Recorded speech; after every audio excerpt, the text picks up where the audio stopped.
তাই বলবো যে আমি আল্লাহ পাকের কাছে ক্ষমা প্রার্থী। আর আপনাদের অনুভূতিতে যদি আঘাত এনে থাকি, আপনাদের একজন বোন হিসেবে, আপনাদের একজন প্রিয় চিত্রনায়িকা হিসেবে আমাকে ক্ষমা সুন্দর দৃষ্টিতে দেখবেন। পৃথিবীটা অনেক সুন্দর, সুন্দরভাবে দেখলে সবই সুন্দর। আর যদি আপনি বাঁকা নজরে দেখেন, আপনার দৃষ্টিতে সবই অসুন্দর। আর আরেকটা কথা বলবো যে আমি সবসময় খুব সচেতনভাবে চলি। দীর্ঘদিন আমি ঘরের ভিতরে বন্দি ছিলাম। আমি যখন ওনাদের এই পিকনিকের অফারটা পাই, একবার ভেবেছি যে প্রচণ্ড গরম পড়েছে, যাবো কি যাবো না।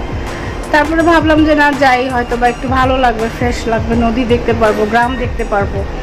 আর টাঙ্গাইল আমার খুব প্রিয় জায়গা, আমার নানার বাড়ি, যার জন্য সেখানে আমি কয়েকদিন আগেও গিয়েছিলাম একটি মাছ শিকারের অনুষ্ঠানে। সেখানে মাছ মারা দেখেছিলাম, খুব ভালো লেগেছিল। তাই আমিও একটু আগ্রহী ছিলাম যে আমি যাই, কিন্তু ব্যাপারটি যে এইভাবে ঘোলাটে করে দেওয়া হবে। আর মূল যারা এই ভিডিওটি করেছে এবং এই ভিডিওগুলো করে তারা তাদের ইউটিউব চ্যানেলে ছেড়েছে, আমি তাদেরকে বলবো আপনাদের বেনিফিটটা কি? টাকা পাবেন, অনেক পান, কতদিন হজম করবেন টাকাগুলো? আমার প্রশ্ন হলো এটা। আর এই টাকা হজম করে কি আপনারা পেটে রাখতে পারবেন? আপনারা তো ওইখানে ছিলেন, জানেন সিচুয়েশনটা কী ছিল। আমি তো ওইখানকার অতিথি। আপনাদের কোথায় মন্দির আছে, কোথায় মসজিদ আছে, আমার তো জানার বিষয় না, তাই না? আর আমি জানলে কি এই কাজটা করতাম? অবশ্যই করতাম। আমি একজন সচেতন নাগরিক। আমার ক্যারিয়ারে, আমার ফিল্ম ইন্ডাস্ট্রিতে আমার প্রশংসাই বেশি আছে, বদনাম খুবই কম আছে। আমি এমনই একজন মানুষ। তাই আমাকে নিয়ে যারা ট্রল করছেন তাদেরকে আমি অনুরোধ করব ব্যাপারটা ভেবে তারপরে ট্রল করবেন। আর সেখানে যে মসজিদ যদি থাকতো, একটা মসজিদের ইমাম যদি সেখানে উপস্থিত থাকে, একটা মসজিদের কর্মচারীরা যদি সেখানে উপস্থিত থাকে, তারা কি কখনো সেখানে নাচ গান করতে দেবে কাউকে? আর বিশেষ করে আমার মতো একজন নায়িকাকে?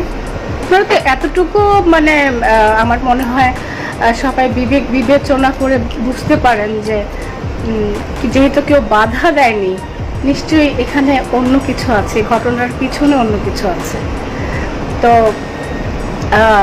ওইখানে যদি নামাজ হতো, আসরের আজানের কিছুক্ষণ পরেই কিন্তু আমরা ওখানে উপস্থিত হই। তো আমি কোনো মুসল্লিকে দেখিনি যে ওখানে বসে কেউ নামাজ পড়ছে, বা ওইখানে কোনো মুসল্লি নামাজের টুপি পরে গিয়েছে। ওইখানে সবাই এসেছিল আমাকে দেখতে, এবং তারা ভীষণ আগ্রহী ছিল। অনেক ছোট ছোট ছেলে মেয়েরা আমার সাথে সেলফিও তুলেছে। তাই আমি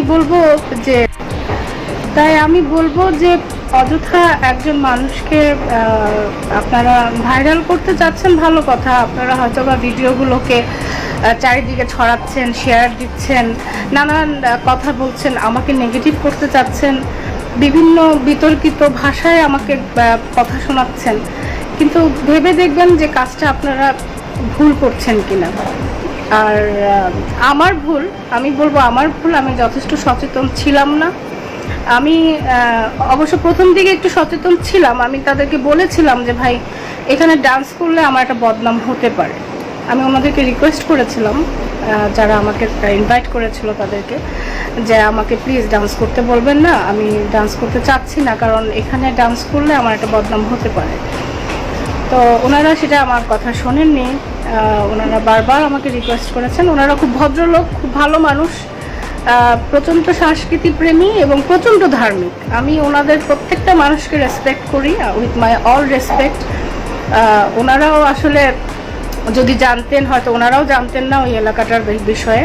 তবে ওই এলাকারও অনেকেই উপস্থিত ছিলেন, তারাও এই বিষয়ে কোনো অবজেকশন দেননি, কারণ তারা জানতেন যে এখানে কোনো মসজিদ আসলে নেই। জাস্ট সাইনবোর্ডটা দেওয়া হয়েছে কারণ মসজিদটি নদীর গর্ভে বিলীন হয়ে গেছে।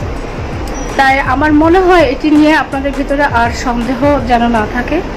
আর আমি আপনাদেরকে অনেক ভালোবাসি, আমি দেশকে ভালোবাসি, আমার দেশকে ভালোবাসি। আমি চাই না যে আপনাদের থেকে আমি মনে কোনো আঘাত পাই, কষ্ট পাই। আমরা একটি পরিবার, একটি দেশ মানে একটি পরিবার। আর আমরা যারা আপনাদের দেশের শিল্পী, আমরা আপনাদের সম্পদ।